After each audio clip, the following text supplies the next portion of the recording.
meditasi sendiri itu seperti apa, Bante? Monggo, Bante. Yang pertama tentu itu yang harus diketahui, saya bukan guru meditasi. Saya bukan meditation master, hanya ya praktisi saja, praktisi meditasi. Secara garis besar, meditasi itu adalah menghadirkan kesadaran. Pada saat kesadaran itu hadir, pada saat itulah Anda sebetulnya sedang bermeditasi. Tetapi pada saat kesadaran tidak hadir, nah itu keserakahan bisa hadir, kemarahan, kebencian, iri hati, dan lain-lain. Pada saat kesadaran hadir, maka hal-hal yang baik akan ikut hadir. Kami sering menamakan kesadaran itu sati. Sati itu adalah awareness, mindfulness. Di buku yang kecil yang hijau itu ada masalah juga yang sering muncul, Bante, saya ini tidak bisa meditasi, tidak bisa konsentrasi, saya nggak cocok meditasi. Lalu saya menulis bahwa meditasi tidak harus bisa fokus kepada satu objektif. Meditasi sebetulnya yang penting adalah mindfulness, awareness, sadar. Salah satu contoh yang gampang yang sering saya sampaikan kepada tamu-tamu kami, tamu-tamu saya yang belum mengerti meditasi, Anda bertanya saja kepada diri Anda, sekarang saya sedang apa? Saya sedang duduk di sini. Itu sudah meditasi. Dan yang kita sadari tidak hanya posisi duduk ini, termasuk nafas. Sekarang saya sedang apa? Ya, nafas masuk, nafas keluar, tanpa mengatur, tanpa menghisap nafas, tanpa menekan nafas, ya biar saja nafas itu berjalan dengan alami. Kita just be aware, hanya saat menyadari saja. Itu sudah meditasi. Karena sering kita melakukan sesuatu tapi pikiran kita pergi kemana-mana. Kita sedang makan tapi pikiran kita ke Bali, ke Bangkok, kemana-mana, pergi kemana. Seolah-olah makan ini seperti robot nih, otomatis ya pikiran kita pergi kemana-mana. Hadirlah pada saat Anda melakukan sesuatu. Kalau Anda melakukan sesuatu, kesadaran itu hadir, itulah meditasi. Baik saat duduk, saat kita berjalan. Kalau berjalan yang disadari apa, Bante? Yang diperhatikan ya langkah kaki kita.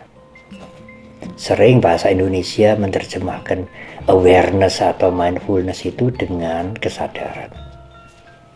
Atau juga dengan perhatian. Memperhatikan. Bahasa Jawa lebih gampang lagi, ngatek.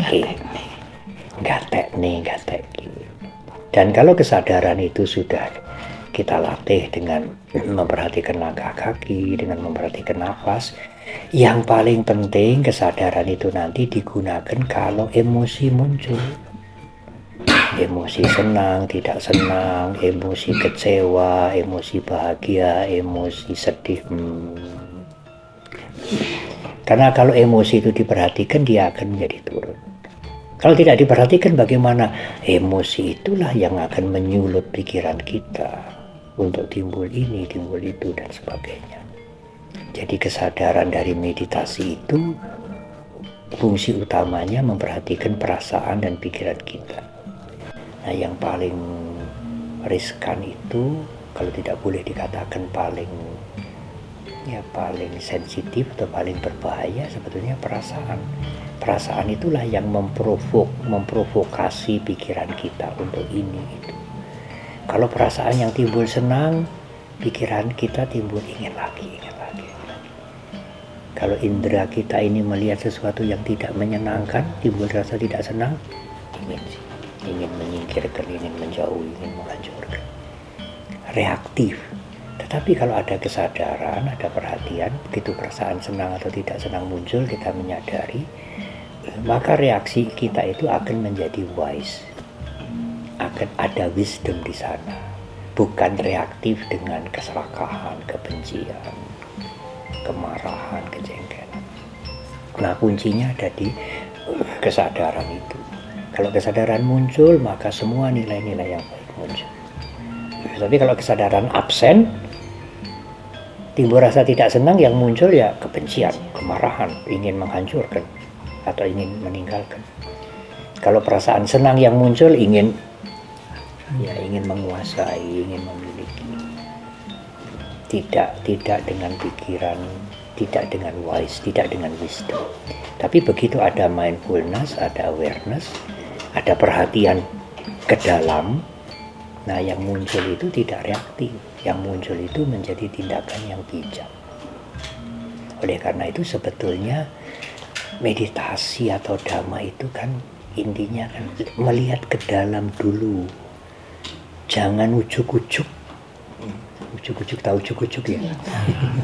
Jangan ujuk-ujuk menanggapi yang datang dari luar, tapi melihat ke dalam dulu. Kalau Anda spontan menghadapi yang di luar, yang timbul ya itu. Bisa kemarahan, bisa keserakahan. Sebagai satu contoh, misalnya,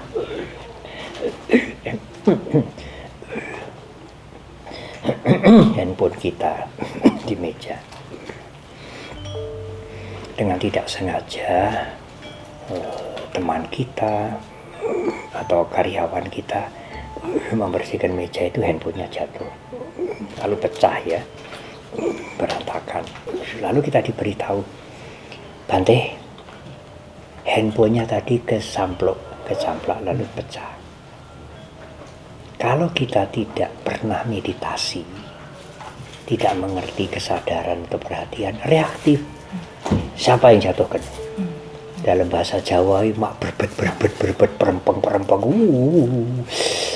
Itu kredit belum lunas, itu harganya 10 juta lebih, ini keluarnya akan marah. Ya meskipun tidak marah itu kebencian. Tetapi kalau kemari dulu apa yang timbul di sini. Kalau orang pernah meditasi atau mengerti meditasi akan kemari dulu. Apa yang timbul di sini? Rasa tidak senang toh. Pasti itu tidak mungkin tidak. Nah rasa tidak senangnya itu disadari, diperhatikan. Nggak senang toh ini yang muncul. Nanti tidak senangnya itu akan turun. Apakah yang menjatuhkan itu tidak perlu dinasehati, Bante? Oh ya, tapi sebelum menasehati kemari dulu. Kalau tidak melihat ke dalam dulu, langsung menasehati, yang keluar itu nanti emosi. Oleh karena itu sebagai kalau boleh disebut tips kita adalah lihat ke dalam dulu, baru Anda memberikan respon, memberikan reaksi keluar, apa saja.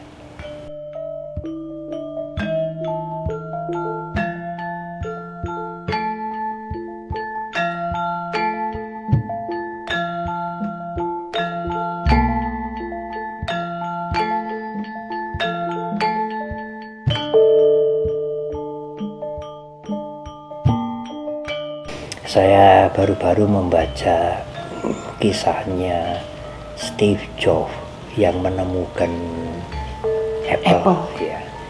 Dia pernah menulis begini menjelang kematiannya. Beliau kena cancer juga. Dia mengatakan begini, saya melihat jam bagus sekali arloji ini dan harganya mahal, mau beli, dan bagi dia itu tidak berat begitu. Tapi dia kemungkinan dia meditasi dan menggunakan awareness, menggunakan kesadaran. Melihat sesuatu yang bagus, jam yang bagus meskipun mahal, apa yang timbul? Senang toh? Bukannya tidak senang. Lalu spontan apa? Ingin punya. Apalagi fasilitas cukup, dia bisa membeli itu. Tapi dengan meditasi, dengan kesadaran, Begitu timbul rasa senang, disadari, oh senang atau melihat jam itu. Pertimbangan yang sehat otomatis muncul. Apa perlu membeli jam itu? Lalu di tulisan itu dia mengatakan, oh iya, saya pikir jam yang hampir 2 miliar itu dengan jam yang harganya 100.000 ya sama. Menunjukkan waktu yang sama. Bukannya yang 2 miliar itu waktunya lebih cepat atau lebih lambat. Nah, beliau mengatakan value, nilai itu lebih penting daripada materi, daripada nilai, value lebih penting. Oh, bagus sekali itu, bagus sekali. Dia mengatakan, saya mengumpulkan banyak sekali materi. Pada saat-saat seperti ini, tampak sekali materi itu useless, tidak ada gunanya. Dulu saya makan apa saja yang saya ingin, enak apa saja saya makan. Padahal menurut Dhamma, makan itu kan sebetulnya obat tuh. Supaya tidak lemas, supaya tidak sakit, supaya sehat, supaya bisa menjalankan fungsinya dengan baik. Makanlah makanan sebagai obat. Kalau tidak, beliau mengatakan, Steve Jobs mengatakan, seperti saya sekarang ini loh, obat sebagai makanan. Bagus sekali kalimat itu. Makanlah makanan sebagai obat. Kalau Anda sembrono, nanti Anda bisa menjadikan obat sebagai makanan. Satu hari ada anak kecil. Anak itu lari-lari mau ke sekolah. Tapi di pinggir jalan tuh dia melihat orang tua yang duduk kedinginan pakai sarung. Dia sudah lewat. Dia balik lagi. Buka tasnya itu. Dia membawa jajan. Tahu ya jajan ya? Seperti jajan itu seperti apa, nogosari atau lemper itu. Gemblong. Lalu sangunya yang 2 bungkus itu dia ambil 1. Dia berikan kepada orang tua ini. Orang tuanya senang banget. Selesai itu lalu dia kembali lagi, anak kecil ini lari-lari cepat-cepat karena mungkin supaya tidak terlambat masuk sekolah gitu. Nah, peristiwa itu difoto oleh seseorang, diviralkan. Waduh, banyak orang yang terinspirasi dari anak kecil yang pagi-pagi buta. Dia hanya bawa 2 bungkus jajan diberikan kepada orang yang kedinginan ini. Apa anak itu mencari pencitraan? Tidak. Apa anak itu berpikir kebaikannya yang sedikit ini akan menjadi viral? Tidak juga. Anak itu, orang tua itu juga tidak berpikir kebaikannya itu akan viral. Nah, sekarang terserah orang tuanya. Orang tuanya itu mendidik anak itu dengan value, dengan nilai, atau dengan iming-iming. Kalau orang tuanya mengatakan, nak, kalau ada orang sakit, kalau ada orang tua, kalau kamu bisa membantu, nolong, kasih air minum, kasih makan, itu mulia sekali. Itu perilaku yang sangat baik, mulia sekali. Kamu akan menjadi anak mulia. Itu nilai. Tapi kalau orang tuanya mendidik begini, nak, kalau ada orang tua, orang sakit, ya perlu minuman, kamu kasih minuman. Kamu punya jajanan, kamu punya makanan, kasih. Itu pahalanya besar sekali. Sama dengan umat Buddha, nanti buah karmanya besar sekali. Kamu akan dapat pahala besar sekali. Itu bukan value. Ya, dia mau berbuat baik, dia mau menolong. Tetapi orang tuanya mendidik dia dengan imbalan yang lebih besar. Itu bukan value. Cara Dhamma itu value. Apalagi, nak, nek ada orang tua, ada orang sakit, kasih ya, kamu bantu ya, meskipun hanya air, nanti pahalanya besar sekali, nanti kamu bisa masuk surga. Lah, ini anak ini baru umur 5-6 tahun, masuk surga masih lama. Anak baru 5-6 tahun, kalau diiming-imingi surga kan masih lama. surga kan nanti mungkin dia meninggal umur berapa mungkin ya? 60, 70. Nah kalau sudah 60, 70 mau dimingi-mingi surga ya tidak apa-apa. Kalau anak umur 5-6 tahun ya Buddhis sama saja. Nanti kamu metik buah karma banyak loh. Kalau kamu berbuat baik, kasih air minum, kasih apa, meskipun sedikit, nanti karma baiknya berbuah toh. Buah karmanya kan bagus. Itu bukan milik. Itu sama saja dengan ngiming-ngimingi yang lain-lain, pahala dan lain-lain.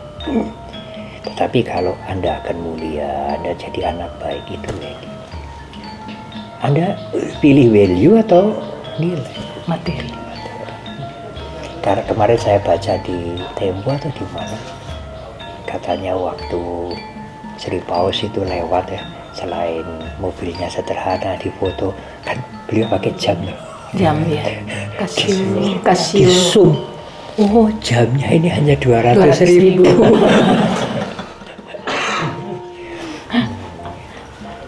Matur nuwun Ibu ya, terima kasih banyak.